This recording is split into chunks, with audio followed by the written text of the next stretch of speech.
Well, guess what, guys? My phone rang. It was a FaceTime call from my son, and I went to go turn it off, and it turned off the whole entire thing. So, part two of my video. I am so sorry. I am still learning how to do all of these little video gizrigger type things. So, anywho, um, Christina over at Christina Cuddles by Christina. First of all, Christina, we have more in common than you think. Um, I've been genetically tested twice in my lifetime for Turner syndrome because I have the characteristics of it. No, I do not have it, but I have characteristics of it. I have the webbed neck. I have the hands. That, because most people's hands, their line does not go all the way across. People don't know that. And the infertility issues. But funny story, one of my ex-boyfriends, who was still a friend of mine, and he, God rest his soul, passed away suddenly a few months ago. His wife has full-on Turner syndrome. And she even has, like, the difficulty with the eyesight and everything like that, and the shortness and the stoutness. But guess what? They have a beautiful 20-something-year-old daughter. You want to talk about defying the odds. Yeah, surprise, she got pregnant. So anyway, yeah, she's a miracle. She's beautiful. But anyway, I just wanted to mention that to Christina. Christina, you asked me a foster care question. How do I deal with the pain of sending a child home or to an adoptable home? In the past, it was truthfully probably the fact that there was such a need for foster parents that my home wasn't empty very long. And we accepted newborns to like 3s, and I usually got the newborns a lot more because I was a stay-at-home mom, and of course you can't put a newborn until they're 6 weeks into daycare. So, perfect example, our very first baby that we lost was such a heartbreak. I said, we're done, we're done, we're done. 5 days later, my oldest 2 caseworker called and said, hey, look, I know you said you're done. I want you to think about this. But there is a brand new baby, just born. Surprise, surprise. Had no idea mom was pregnant. Her other kids had been placed into care and adopted as well. We have no place to place her. Think about it. Talk to your husband and get back to me. 2 hours I was sitting there thinking, I have an empty room, an empty bed, a crib, arms that are aching to hold a child, and that baby, who's no fault of their own, has no place to go. So needless to say, little Miss Michaela Jasmine came home to us, and she was with us for the first 3 months. That being said, I want to read something. I belong to several foster support groups. I run a couple of them here in the area. Excuse me. And one of them, called Foster Love, a foster mom posted this, and it's perfect. It's perfect, and I'm going to share this.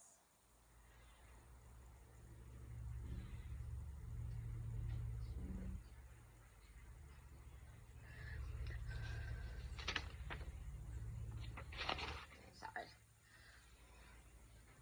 What do I wish more people knew about foster care? That saying goodbye isn't the worst thing that could happen. I get it, I've been there. We all, as foster parents, have been there. The thought of losing a child as your own for a few months or even a few years, and then having them leave, whether it is to go back home to mom and dad, which I've only, out of my 21 kids, 5 of those I adopted, I've only had 2 that have gone back to mom. Only 2. The rest have either been adopted out. My little Michaela Jasmine, after several DNA results, we found Dad. Dad had no idea she existed. And the last I heard, she was living up north of Illinois with Dad and aunties and grandmas. So anyway,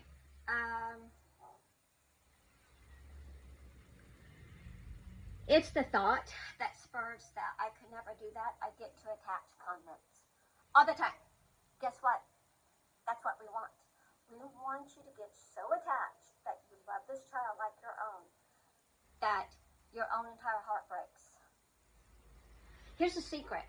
I can't do it either. I can't do it either. We fear for our own hearts, the hearts of our own children, the hearts of the kids leaving. We don't want to walk willingly into heartbreak, but loving a child for a time, giving the safety, security, and attachment they need to heal and grow, teaching them what a home, what a real family is, and that they are so worth loving, and then placing them back into the arms of their parents who have wanted them and fought for them and have overcome obstacles for them. That is what should propel us, calling and make us brave, not keep us from ever saying yes. It is the uncertainty of that child's safety once they leave your home. Scary. Oh, hell yeah, it is. Does the goodbye hurt? Like hell. Like hell. We always say that we don't go through the pain of the labor of getting this child into the world. Our pain comes from letting that child walk out of our door and hope and pray for the very best for that child. Whether that child is 2 days old or 18. Anyway, does the goodbye hurt like hell? Yeah, it does. It does hurt like hell. But it's not the worst possible thing. The worst possible thing is a baby born addicted to drugs, with no one there to hold him while he shakes and detox from the drugs that child was exposed to in utero. Fun fact, a child is actually not addicted to meth, but everything else they are. A hungry, scared child sleeping on the floor of the DCFS office with nowhere to go. A sibling group split up for the very first time in their lives, driven to other homes in cities far away from one another. These aren't stories or statistics. These are our children in our very own neighborhood that need us. Their hearts are already broken. They didn't have a choice. You can't let fear of a possible heartbreak for us in the future stop us from showing up for a very real child or children who need us now. Because you know what, guys? That heartbreak, those babies, they are so worth it. So anyway, oh, and also too, shout out to my girl Laura at the Disney Slowdown. I met Laura through a local support group that we were doing here as foster parents. We met once a month at the local church. We had childcare and everything. It was a couple of hours long. It was us foster parents getting together, comparing notes. We had speakers. It was basically just a support group. Laura lives down in Florida, and she started this channel called the Disney Slowdown for children that are special needs. And I'm not necessarily talking about like Downs or disabilities. There are children that we have adopted, like her children, that are special needs. Anxiety, depression, ADHD. There's a whole broad span of different kinds of special needs that go underneath that title. I always tease her because she's always at Disney at least one day a week. So if you're interested in that, go and look for her. It is the Disney Slowdown. Her name is Laura. I can't even pronounce her last name. Sorry, Laura. But basically what she does is that she will give you some ideas and walk through, like if you're going to take your child to Disney, and they are like sensitive to the crowds, or they get overstimulated. She talks about how to save money, how to pace yourself. She gives a lot of really great tips. So if you don't mind checking her out, that I would greatly appreciate it.